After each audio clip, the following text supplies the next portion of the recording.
இறையேசுவில் அன்பானவர்களே, யோவான் நற்செய்தி 15ஆம் அதிகாரம் 15ஆம் இறை வார்த்தையில் நம் ஆண்டவர் இயேசு கிறிஸ்து இவ்வாறு சொல்கிறார். நான் உங்களை பணியாளர்கள் என இனி அழைக்க மாட்டேன், ஏனெனில் தன் தலைவர் செய்வது என்னது என்று பணியாளருக்கு தெரியாது. நான் உங்களை நண்பர்கள் என்றேன், ஏனெனில் தந்தையிடமிருந்து கேட்பது அனைத்தையும் நான் உங்களிடம் கூறினேன். அன்பானவர்களே, ஆண்டவர் இயேசு நம்மை அன்பு செய்வது ஒரு நல்ல தோழனாக, நல்ல நண்பனாக அன்பு செய்கிறார். நடைமுறை வாழ்க்கையில் நமக்கு தெரியும், ஒரு நண்பனுக்குரியது மற்ற எல்லா நண்பர்களுக்கும் பொதுவானது. அவனோடு கேட்க வேண்டிய தேவை கூட இல்லை, அனைத்தையும் சுலபமாக எடுத்து விடலாம். அனைத்தும் நண்பர்களுக்காக கொடுப்பவர்கள்தான் நட்பு என்பது பொருள் பெறுகிறது. அன்பானவர்களே, இயேசு நமக்கு நண்பன் என்றால் இயேசுனுடைய கரங்களில் இருக்கின்றவை அனைத்தும் நமக்கும் சொந்தமானவை, நம்முடையவை. அப்போது இயேசுவிடமிருந்து நமது வாழ்வுக்கு தேவையானவற்றை எடுக்க வேண்டுமானால் அவரோடு நட்புறவு கொண்டிருந்தால் போதும், நல்ல நண்பர்களாக இருந்தால் போதும். நட்பில் மிக முக்கியமான ஒன்று என்பது வஞ்சனை இருக்கக்கூடாது, ஏமாற்றுதல் இருக்கக்கூடாது, அதுபோல பழிப்புரை இருத்தல் கூடாது என்பதுதான். சீராக்காகமத்திலே நாம் வாசிப்போம், ஒரு நண்பனை பற்றி நீ அவனுக்கு எதிராக ஏதாவது வார்த்தைகள் பிறரோடு பேசியிருந்தால் இனி அவனை நீ சொந்தமாக்க முடியாது, ஏனெனில் உன்னிடமிருந்து அவன் நழுவி போய்விட்டான் என்று நாம் வாசிப்போம். அப்போது நாம் அவருக்கு எதிராக ஏதாவது காரியங்கள் செய்கிறோம் என்றால் அவரிடமிருந்து ஒன்றும் பெற முடியாதவர்களாக மாறிவிடுவோம். அதுதான் 10 கட்டளைகளில் முதலாவது கட்டளை சொல்கிறது, உனக்கு கடவுளாக இருப்பவர் நான் மட்டுமே, என்னை தவிர வேறு கடவுள் உனக்கு இருத்தலாகாது. அப்படி அவரை மறந்து போயிருந்தால் அவரிடமிருந்து நமது வாழ்வுக்கு தேவையான ஆசீர்வாதங்கள், ஐஸ்வர்யங்கள் ஒன்றும் கிடைக்கப் போவதில்லை என்பது இதிலிருந்து நம்மால் புரிந்து கொள்ள முடியும். அன்பானவர்களே, இன்றைய நாள் திருச்சபை தாய் நமக்கு தருகிற நற்செய்தி பகுதி என்பது லூக்கா நற்செய்தி 15ஆம் அதிகாரம் 11 முதல் 32 வரை உள்ள இறை வார்த்தைகள்.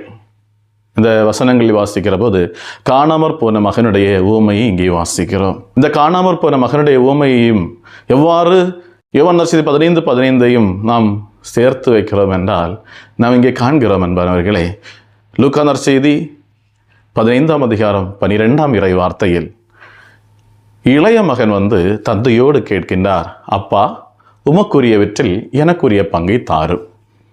அப்போது அந்த நல்ல தந்தை என்ன செய்கிறார் என்றால், மகனுக்கு 2 மகன்களுக்கும் அவர்களுக்குரியவற்றை சமமாக பகிர்ந்து அளிக்கிறார். அங்கே வசனத்தை தெளிவாக நாம் வாசிக்கிறோம்.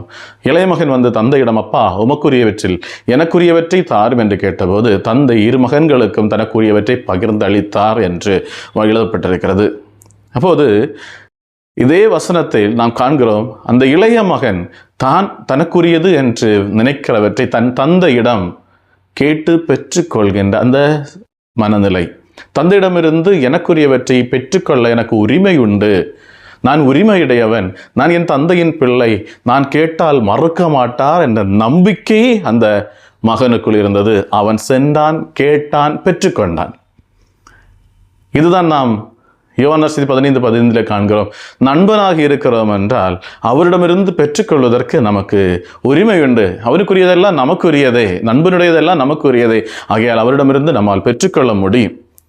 கலாத்தியருக்கு எழுதிய திருமுகம் 4ஆம் அதிகாரம் 7ஆம் இறை வார்த்தையில் பவுலடியார் இவ்வாறாக சொல்லி வைப்பார், நாம் இனி முதல் அடிமைகள் அல்ல, மாறாக மக்கள், தந்தையின் மக்களாகவும் உரிமை பேருடையவர்களாகவும் இருக்கிறோம்.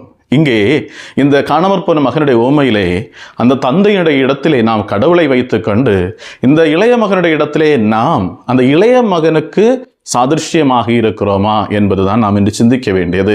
நான் இளைய மகனைப் போல தந்தையிடம் நேரடியாக சென்று உரிமையை கேட்டு பெற்றுக்கொண்டு அதை அனுபவிக்கிறவர்களாக இருக்கிறோமா? நமக்குரியது என்று நாம் சொல்கிற போது ஆண்டவர் சொல்லுகிறார், நீங்கள் இவ்வுலகத்திற்குரியவர்கள் அல்ல, நான் உங்களை வீண்டெடுத்தேன், எனக்குரியவர்களாக வாழுங்கள். கடவுளுக்குரியவர்கள் என்று சொல்கிற போது கடவுளுடைய கட்டளைகளை கடைபிடித்து, கடவுளுடைய அன்பை அனுபவித்து, கடவுளுடைய இரக்கத்தை அனுபவித்து, அதே இதை பிறருக்கும் கொடுத்து வாழ்கின்ற ஒரு நல்ல மனநிலை, ஒரு நல்ல வாழ்க்கை, அதை தான் ஆண்டவர் இயேசு கிறிஸ்து நம்மிடமிருந்து எதிர்பார்க்கிறது. நீ எனக்குரியவனாக இருக்கிற போது தந்தையினுடையவை எல்லாம், தந்தையினுடையவை பற்றி சொல்கிற போது நாம் வாசிக்கிறோம் மத்தேயு நற்செய்தி 5ஆம் அதிகாரம் 48ஆம் இறை வார்த்தையில், உங்கள் விண்ணக தந்தை நிறைவுள்ளவராக இருப்பது போல நீங்களும் நிறைவுள்ளவர்களாக இருங்கள். அதாவது நமக்குரியவற்றை கொண்டு நிறைவோடு வாழ வேண்டும். இனி நமக்குரியதில் குறைவு ஏற்படுகிறது என்று தோன்றுகிற போது தந்தையோடு நேரடியாக கேட்டு பெற்றுக்கொள்கின்றவர்களாக, அதாவது தந்தையோடு எப்போதும் உறவு கொண்டு இருக்கிறவர்களாக, தந்தையே பார்த்து வாழ்கின்றவர்களாக வாழ்கிறவர்களுக்கு இந்த நிறைவு என்பது இருக்கும். நோயோடு, வேதனையோடு, கஷ்டத்தோடு, வாழ்க்கையினுடைய கடன் தொல்லைகளோடு அந்த வாழ்க்கை நிறைவுள்ளதாக, அந்த வாழ்க்கையை ஆண்டவர் எவ்வளவு அழகாக பரிபாலித்து கொண்டு போகிறார் என்பதை உணர்ந்து வாழ்கின்ற ஒரு வாழ்க்கை தான் நிறைவுடைய வாழ்க்கை. அதே போல லூக்கா நற்செய்தி 6ஆம் அதிகாரம் 36ஆம் இறை வார்த்தையில் நாம் வாசிப்போம், உங்கள் விண்ணக தந்தை இரக்கமுடையவராக இருப்பது போல நீங்களும் இரக்கமுடையவர்களாக இருங்கள். அதாவது கடவுளிடமிருந்து நாம் இரக்கத்தை கெஞ்சி கேட்டுக்கொள்கிறோம். ஏனெனில் இவ்வுலக வாழ்க்கை தவறுகள் நிறைந்தது, பாவம் நிறைந்தது, தவறுகள் செய்வோம். அதே நிலையிலே அந்த கடவுளிடம் இரக்கத்தை கேட்டு பெற்றுக்கொள்ள வேண்டும். அந்த இரக்கத்தை பெற்றுக்கொள்கிறவர்களாக மட்டும் நின்று விடாமல் நமக்கு எதிராக தவறு செய்கிறவர்களும் இருக்கிறார்கள் இவ்வுலகத்திலே.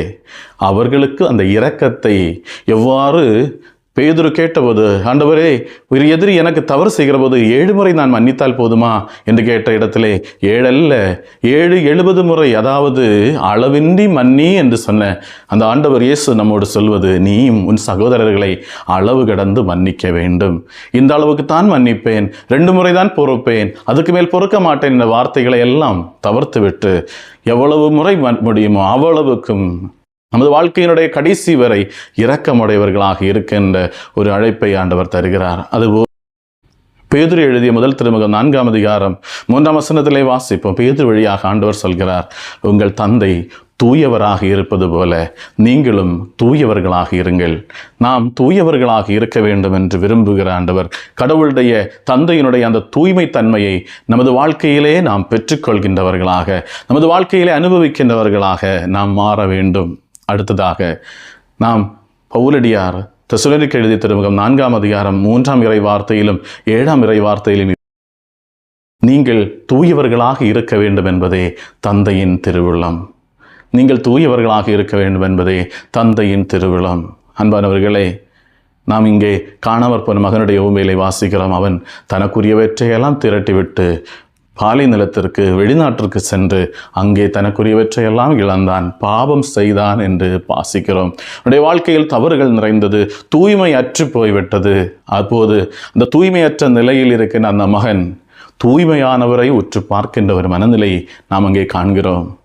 அவன் தந்தையிடம் திரும்பி வருவேன், என் தந்தையுடைய இல்லத்திற்கு போவேன், அவருடைய அடிமையாக இனி வாழ்வேன் என்று தனக்குள் தீர்மானம் எடுத்துக்கொள்கின்ற அந்த மனம் மாற்றம், அதுதான் நமது வாழ்க்கையில் நாம் நிறைவுள்ளவர்களாக அல்லாமல் போகிற போது, இரக்க காட்ட தவறுகிற போது, தூய்மையற்றவர்களாக நாம் வாழ்கிற போது, இந்த காணாமற் போன மகன் திரும்பி வருகின்ற அந்த மனநிலையோடு, கடவுளிடம் மனமாற்றத்தோடு திரும்பி வந்து, நான் தவறு செய்து விட்டேன், என் மீது இரக்கமாயிரம் என்று சொல்லுகின்றவர்களாக, கடவுளுடைய இரக்கத்திலே நம்பிக்கை கொண்ட அந்த இரக்கத்திலிருந்து அருள்வரங்களை பெற்றுக்கொள்கிறவர்களாக மாற வேண்டும். இதற்கெல்லாம் அடித்தளமாக இருக்க வேண்டியது நம்பிக்கை. என் தந்தை என்னை அன்பு செய்கிறார் என்ற நம்பிக்கை.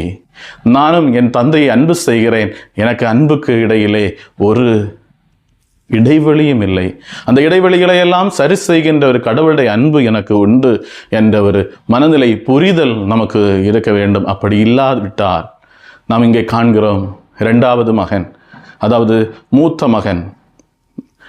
லூக்கா நற்செய்தி 15ஆம் அதிகாரம் 29ஆம் இறை வார்த்தையில் அவன் சொல்லுகின்ற வார்த்தைகள், இத்தனை ஆண்டுகளாக நான் உமக்கு அடிமை போல வாழ்ந்தேனே, உம்முடைய வார்த்தைகளை எதுவுமே நான் மறக்கவில்லையே, அவற்றை அதுபோல செய்தேனே, என் நண்பர்களோடு விருந்துண்ண எனக்கு ஒரு ஆட்டுக்குட்டியை கூட நீர் தந்ததில்லையே என் தனக்குள் மறைந்து கிடந்த அடிமைத்தன்மையை எடுத்துரைக்கிற மகன். அதாவது ஆண்டவர் சொல்லுகிறார், நீ என் மகன், நீ என் நண்பன், எனக்குரியவையெல்லாம் உனக்குரியது என்று சொல்லுகிறவரிடமிருந்து அந்த உரிமையுடையவற்றையெல்லாம் பெற்றுக்கொள்வதற்கு பதிலாக அந்த வளர்ச்சி அடையாமல் நான் எப்போதும் அடிமை நிலையிலே வாழ்ந்து கொண்டிருக்கிற அந்த மனநிலையை காட்டுகிறது அந்த மகனுடைய நிலை. அந்த மனநிலை அவன் வீட்டிற்கு உள்ளேயே வராமல் வெளியிலே நிற்கின்றவனாக இருக்கிறான். இங்கு வீடு என்று சொல்கிற போது தந்தை கடவுளுடைய அந்த விண்ணகம், அந்த விண்ணகத்தை நோக்கி பயணிக்கின்ற நமது வாழ்க்கையில் அந்த விண்ணகத்தை சொந்தமாக்காமல் வெளியிலேயே நின்று விடுகின்ற, கடவுளுடைய அன்பை அனுபவிக்காமல், கடவுளுடைய இரக்கத்தை அனுபவிக்காமல், கடவுளுடைய தூய்மையில் பங்கு கொள்ளாமல் வாழ்கின்ற ஒரு மகனாக அவன் வாழ்கிறான். அன்பானவர்களே, இந்த 2 மக்களுடைய காரியங்களை எடுத்துரைத்து கொண்டு ஆண்டவர் நம்மோடு சொல்லித் தருவது, மகனே, நான் உன் தந்தை, நான் உன் நண்பன், நீ எனக்கு பிள்ளையாக, எனக்கு நண்பனாக இரு, எனக்குரியவை எல்லாம் உன்னுடையவை, நீ உரிமையோடு பெற்றுக்கொண்டு வாழ். ஆனால் நீ வாழ்கிற வாழ்க்கை தூயதாக இருக்கட்டும். இனி தூய்மைக்கு விரோதமாக அல்லது நன்மைக்கு விரோதமாக, அன்புக்கு விரோதமாக, இரக்கத்துக்கு விரோதமாக நீ தவறு செய்து பாவத்தில் விழுகிற போது நீ திரும்பி வந்து மன வருத்தத்தோடு என்னிடம் வருவாயானால் உன்னை ஏற்றுக்கொள்ள அன்போடு நான் காத்திருக்கிறேன் என்று சொல்லுகிறார் ஆண்டவர். கத்தோலிக்க திருச்சபையின் புனிதராக இருக்கின்ற புனித அல்போன்ஸ் லிகோரி, அவர் பாவ சங்கீர்த்தனம் கொடுக்கின்ற அருட்தந்தையருடைய பாதுகாவலராக இருக்கிறார்.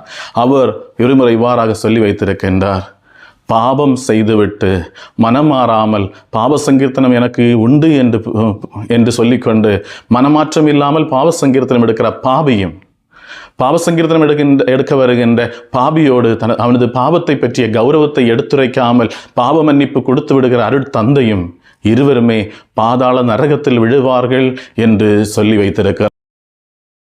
பாவ சங்கீர்த்தனம் கொடுக்கின்ற குரு தன்னிடம் வருகின்ற பாபியை அவனது பாவத்தை பற்றிய கௌரவத்தை எடுத்துரைக்க கடமைப்பட்டிருக்கிறான். அதே வேளையில் பாவ சங்கீர்த்தனம் உண்டு என்ற காரணத்தால் பாவத்திலேயே வாழ்ந்துவிட்டு அந்த பாவ சங்கீர்த்தனத்தால் எனக்கு எல்லாம் கிடைக்கும், மீண்டும் நான் பாவம் செய்யலாம், அது எனக்கு ஒரு லைசன்ஸாக இருக்கிறது என்று நினைக்கிற பாபியும் தவறு செய்கிறார்கள், பாதாளத்தை சொந்தமாக்குகிறார்கள் என்று எடுத்துரைக்கிறார். அன்பானவர்களே, நாம் பாவம் செய்தோம் என்றால் அதற்கான நல்ல மனமாற்றத்தோடு மன வருத்தத்தோடு நாம் பாவ சங்கீர்த்தனம் பெற்றுக்கொள்வதற்கு முயற்சிப்போம். அதுபோல பாவ சங்கீர்த்தனம் கொடுக்கின்ற அருட்தந்தையர்கள் அவருடைய பாவத்தை பற்றி அவர்களுக்கு சரியான அறிவை கொடுத்து கொண்டு அவருடைய பாவங்களை மன்னித்து கடவுளுடைய அன்பில் அவர்களை சேர்த்து வைப்பதற்கு முயற்சிப்போம். இவ்வாறாக கடவுளுடைய இரக்கத்தில், கடவுளுடைய அன்பில், கடவுளுடைய தூய்மையில் நாமும் பங்கு கொள்வோம். நல்ல கிறிஸ்தவர்களாக, நல்ல மனிதர்களாக, நல்ல புனிதர்களாக இவ்வுலகத்தில் வாழ்வோம். இறைவன் நம்மை ஆசீர்வதிப்பாராக.